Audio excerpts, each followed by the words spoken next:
So we got the project all staged and everything ready to get started here. It's Monday in the AM, and we should be, as soon as the excavator gets here, we should be here any minute. We will go ahead and get started on the job. So tractor's gassed up and ready to go. The porta-john showed up this morning. The straw has been here, which will be to cover the swales.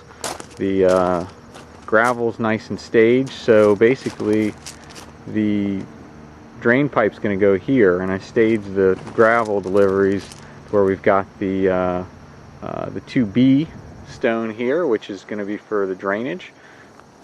The 3/4 inch river rock will go over top of that, which is also good for drainage, but it's very expensive, so it's just going to be used as a covering because that trench is going to be open, so I want it to kind of look nice. But I didn't want to use only that stuff because it would have cost me a fortune. The larger stone is to aerate the water on a steep slope just before it goes into the pond, and the 1A or the 2A limestone is going to be used to make berms, compacted berms along the driveway where the swales go across. That way it can divert the water around there. Hand tools ready to roll. Got a trenching shovel. We've got some geotextile fabric, which is going to be for the big stones to go underneath. Some sod spikes to staple it down.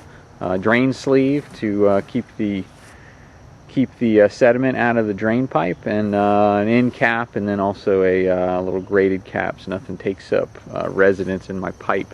We've got slotted pipe over there that I'm going to be using for the drain pipe. The drain pipe is going to pick up all the water from behind the house all the way around the corner down to the pond site.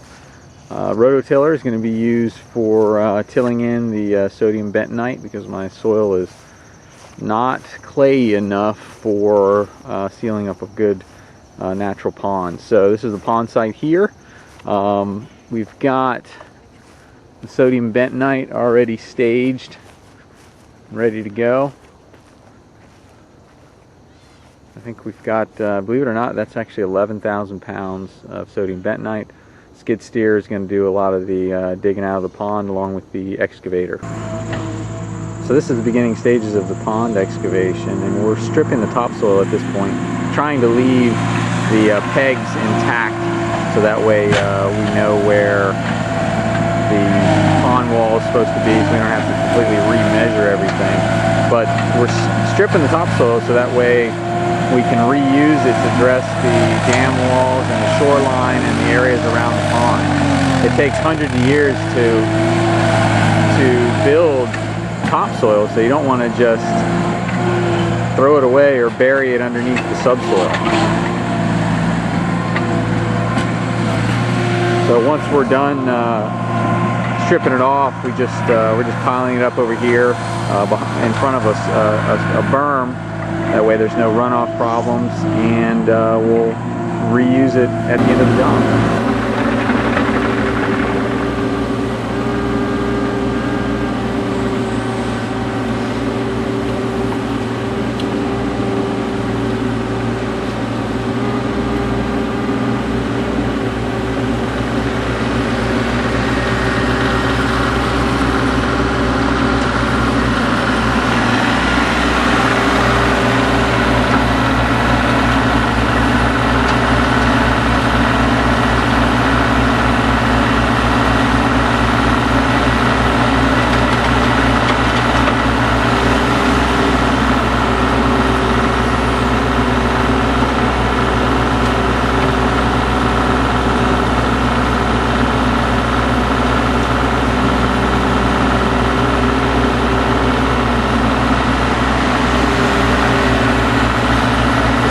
Day one of the permaculture project, and mostly everything went well. A couple little problems we had. As you can see, the pipe in front of you, I ordered slotted pipe, however there are no holes in it, which means it's solid pipe, and I'm trying to do a French drain here along the back of the house, which you can see here. We've already dug the 12-inch by approximately 14-inch wide ditch, and we went ahead and filled the base with gravel, about 2 inches of gravel, and the next part will be the pipe, although I need to get the pipe replaced for slotted pipe before we can add the pipe.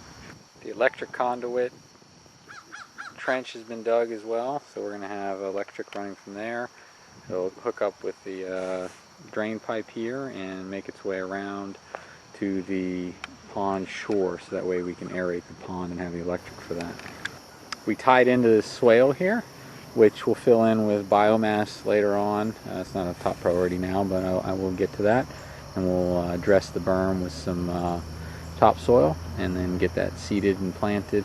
And that swale hooks into the drain pipe that's running around and eventually empties into the pond site. So we've started digging the pond site a little bit. It's pretty, we have a long ways to go. Granted, it's only day one. Over there in the far right corner you can see all the topsoil. So we skim the topsoil off. It takes 100 years to build it, so we might as well save it and re-add it to the pond site. So we dug in the Keyway this morning, which is 2 feet deep below the surface, or below the dam wall, which is going to be 4 feet 2 inches tall. So altogether the entire wall will end up being 6 feet 2 inches, but the Keyway is going to be 2 feet underneath the ground. And basically what we're doing is we're adding just a very thin layer of soil. Then we're going to be adding in the sodium bentonite bags and then tilling it up. We can only add so much soil because the rototiller that you see here only goes so deep. So we're only doing this like 3 inches at a time, spreading it around. It's very, very time consuming. And then after we do a layer, get it all tilled in, then we go ahead and compact it with the sheep's foot compactor, vibratory sheep's foot compactor here.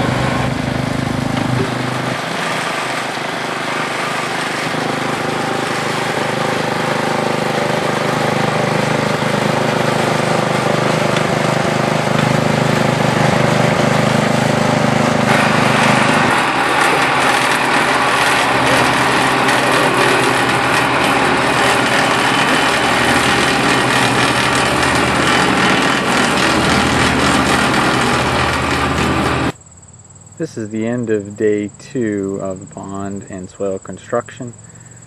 Today didn't really go so well. We had quite a few problems. We did get the electric installed, so we got the conduit here, and that runs right to the electricity right near the pond. That way I can plug in an electric aerator to aerate the pond and improve the habitat for the fish. So as you can see, there's not a lot of difference to the inside of the pond here. We're still actually working on the Keyway, which has been an absolute nightmare trying to get this done. Basically, you can see down here, basically you have to add about, we ended up having to add only maybe like 3 inches of soil. Then we'd spread 7 bags of bentonite with that 3 inches of soil, then rototill it in, then compact it, then 3 inches of soil. So we've been doing that 3 inches of soil at a time, so that's been a real pain in the neck. And the real limiting factor has been the depth at which the rototiller that we have can get to actually rototill that bentonite in. So we found that 3 inches is about all that it was able to do, which is pretty lame. So we're actually going to use a tow behind rototiller for the tractor tomorrow, so hopefully we can get things going a little quicker. We did have the laborer that was the hand labor that was here today quit after about 2 hours, so he was here from probably about 11:30 to 1:30 and then quit because it was too hot. So we did have about a 90-degree day today, but irregardless, that's pretty lame. But anyway, so I was basically the hand labor and trying to run machines, and of course I'm the last person at the job site tonight. So hopefully tomorrow we can do a little bit better than what we did today, because I was really hoping to be much further up the Keyway at this point, but it is the way it is, and hopefully tomorrow we'll move things along a little quicker.